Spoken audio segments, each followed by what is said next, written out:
दर्द ऐसी होती है जो बताए नहीं जाते, ना दोस्त को, ना परिवार को, ना किसी और को।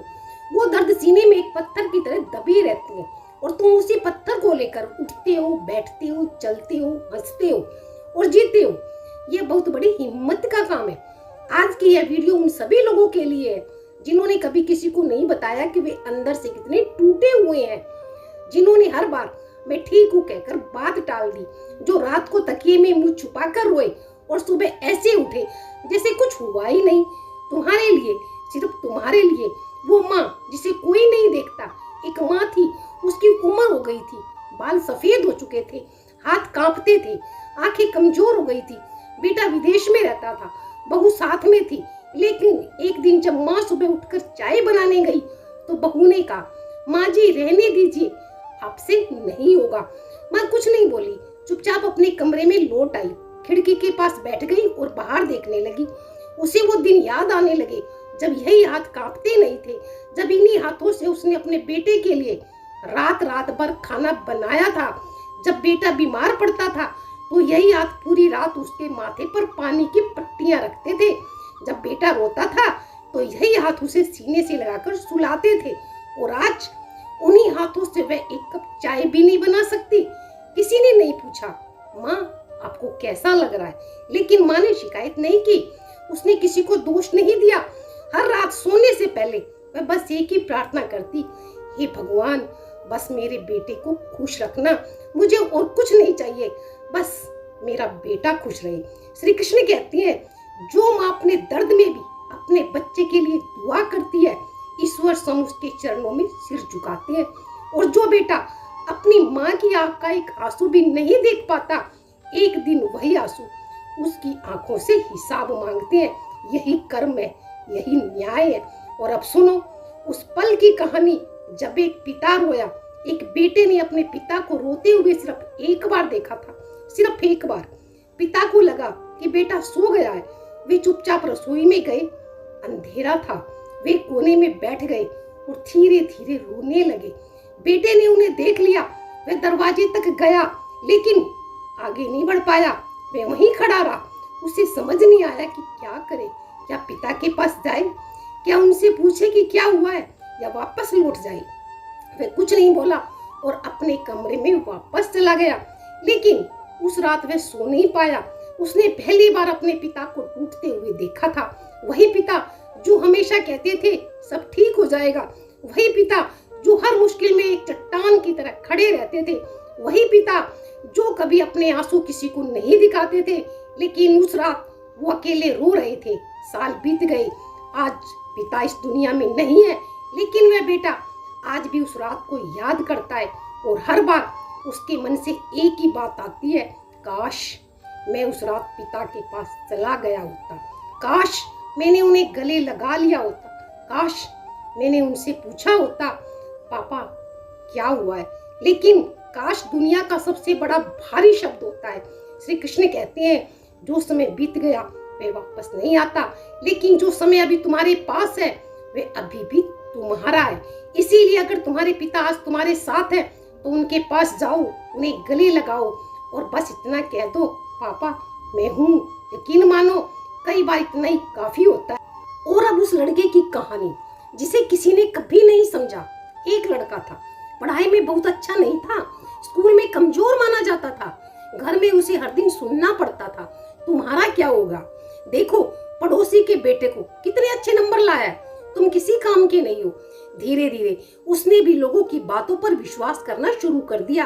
हर रात वह अपने कमरे में अकेला बैठता और सोचता, क्या सच में मैं किसी काम का नहीं हूँ। लेकिन उसके दिल में एक सपना था, उसे गाना पसंद था। जब भी वह गाता उसे लगता है जैसे उसका मन हल्का हो जाता है। एक दिन उसने हिम्मत करके अपने पिता को एक गीत सुनाया। गीत खत्म हुआ, वह मुस्कुराया।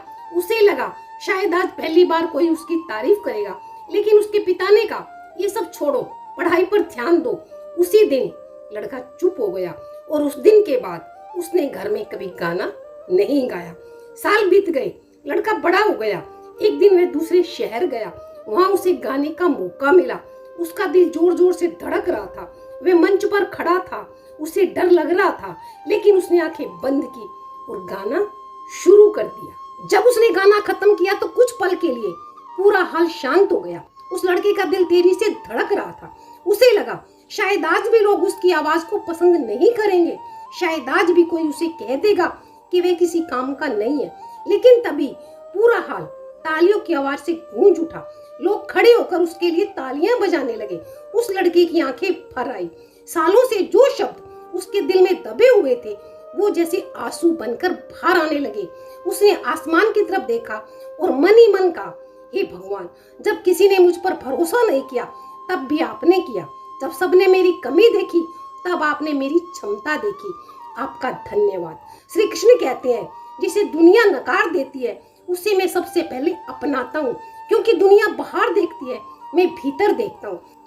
दुनिया तुम्हारी कमियां गिनती है, लेकिन मैं तुम्हारे भीतर छिपी ताकत देखता हूँ। इसीलिए कभी खुद को कम मत समझो। हो सकता है आज कोई तुम्हें न समझ रहा हो, लेकिन इसका मतलब ये नहीं है कि तुम्हारी कीमत नहीं है। तुम बहुत कीमती हो, शायद उतना जितना तुम खुद भी नहीं जानते। और अब उस रिश्ते की बात जो कभी था लेकिन अब सिर्फ याद बनकर रह गया।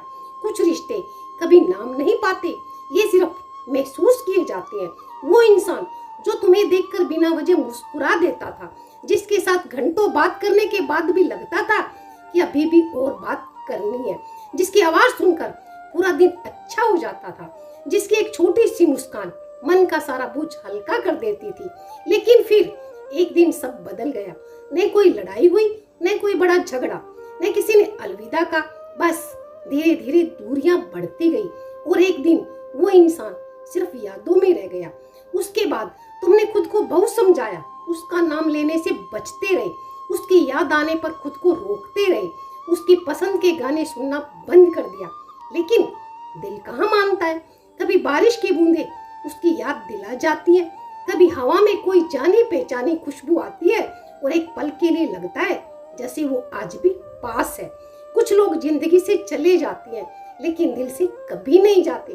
श्री कृष्ण कहते हैं, जो प्रेम सच्चा होता है वे कभी नष्ट नहीं होता। रूप बदल जाता है, समय बदल जाता है, दूरी आ जाती है, लेकिन सच्चा प्रेम किसी न किसी रूप में हमेशा जीवित रहता है।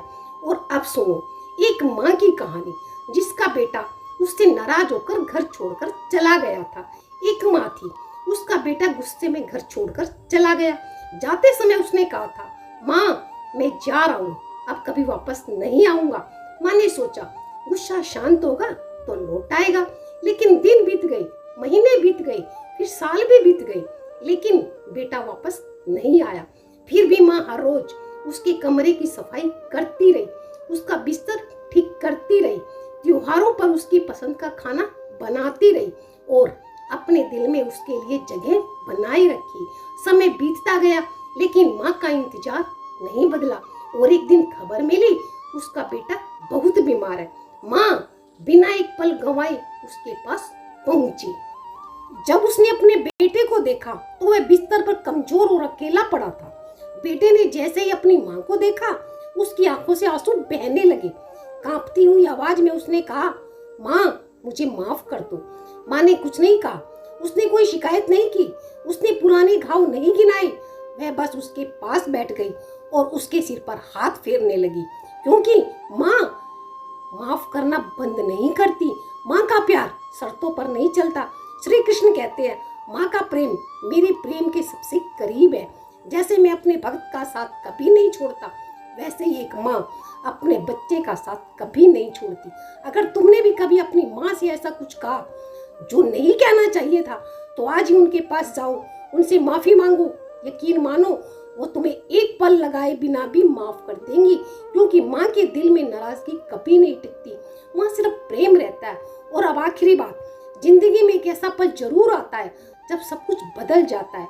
कभी कोई फोन आता है, कभी कोई खबर मिलती है, कभी कोई अपना अचानक दूर चला जाता है और उसके बाद जिंदगी पहले जैसी नहीं रहती। उस पल को हम रोक नहीं सकते, लेकिन उस पल के बाद हम क्या करते हैं वे हमारे हाथ में होता है। जब लोग दर्द में टूट जाते हैं और वहीं रुक जाते हैं, लेकिन कुछ लोग टूटने के बाद फिर खड़े हो जाते हैं।